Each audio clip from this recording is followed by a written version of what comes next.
Change your life in 2026, you have to start with one thing, yourself. Because the truth is, you can't build a new life with the same mindset that has been holding you back.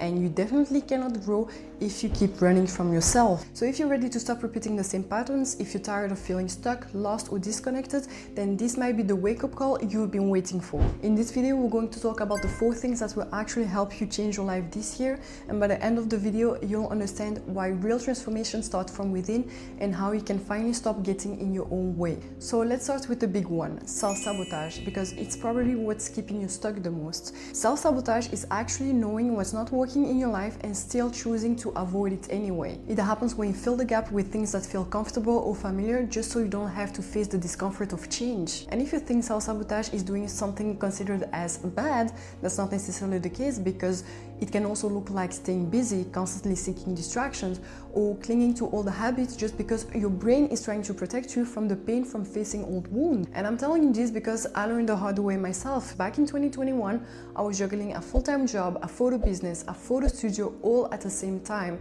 And this was me telling myself that I was being productive, but in reality, I was just running from myself by constantly overworking until one day my body said no. I woke up, I couldn't move, I was exhausted, in pain, crying, and I didn't even know why.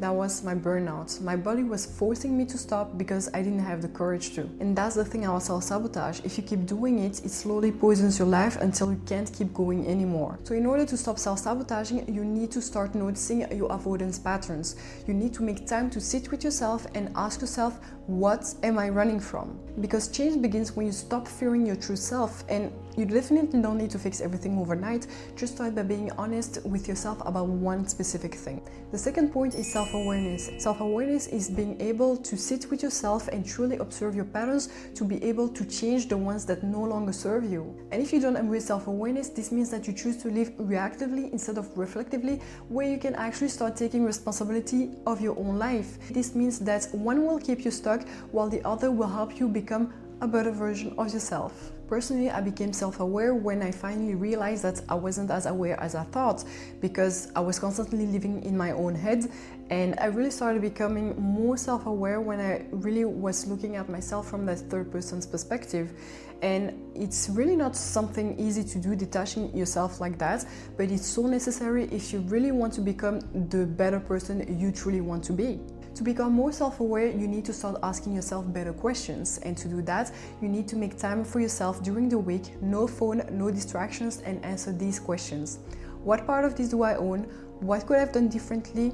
And what am I avoiding feeling right now? Then analyze your life like an outsider would. Journal your triggers, your emotional reactions, and what they're trying to tell you. The third point is accountability, and this goes hand in hand with the previous points, because you can't change your life if you're not willing to take responsibility for it.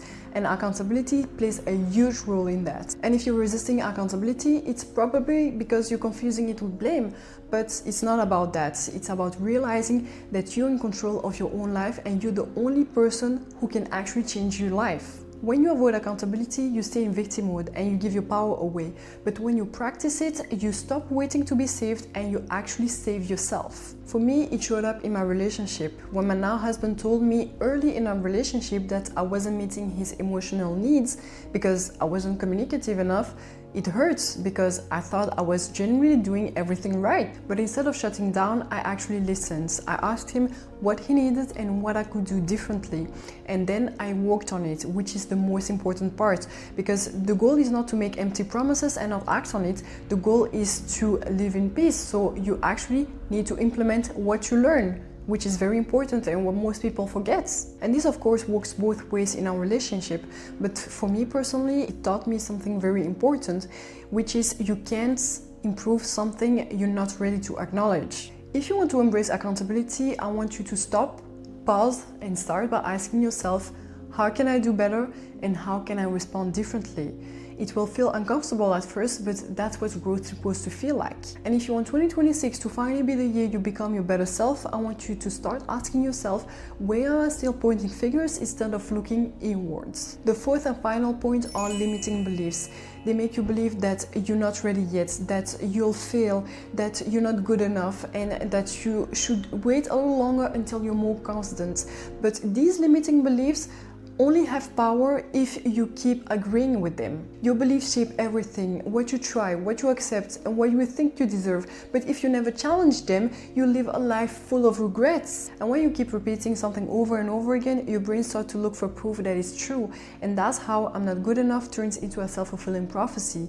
But if you change your mindset instead towards something like "I'm working on becoming a better version of myself," then suddenly your brain starts to look for proof for that instead. For me, my biggest fears have always been not being in control and imagining the worst case scenarios, and even the smallest things like my fear of heights would trigger it. But in September 2025, I decided to face my fear head on, and I went ziplining 700 meters across the sea, and I was terrified. I asked the instructors a million questions, but in the end I realized that I couldn't control the outcome. And so I took a deep breath and just went for it. And once I did, I actually enjoyed it because I felt this massive release, because for once I wasn't imagining all the worst case scenarios. I was just immersed in the moment and I was just enjoying. And so that's what breaking a limiting belief feel like, but also overcoming self-sabotage, because the two are tightly linked. And also what you need to remember is that it's not about erasing fear, it's about not letting it run your life anymore. To stop living with limiting beliefs, you need to start identifying the stories you've been telling yourself and then reframe them into something empowering. For example, "I'm bad at consistency" becomes "I'm learning how to be consistent," and then take one small action that proves that new belief right, and that's how you take your power back. So here's what I want you to remember. You don't change your life by becoming someone new. You change it by coming back to who you've always been before the self-doubts and before the fear. And if you're watching this video, I already know you're ready, because even looking for this kind of content means that you've stopped running. So take this as your sign. Be honest with yourself, take accountability, change your beliefs, do the inner work, even if it's uncomfortable. Because this is the year you will finally become your best self. And if you're serious about that, then the next step is figuring out who you really are. So when you're ready, watch this video next. It will help you do exactly that.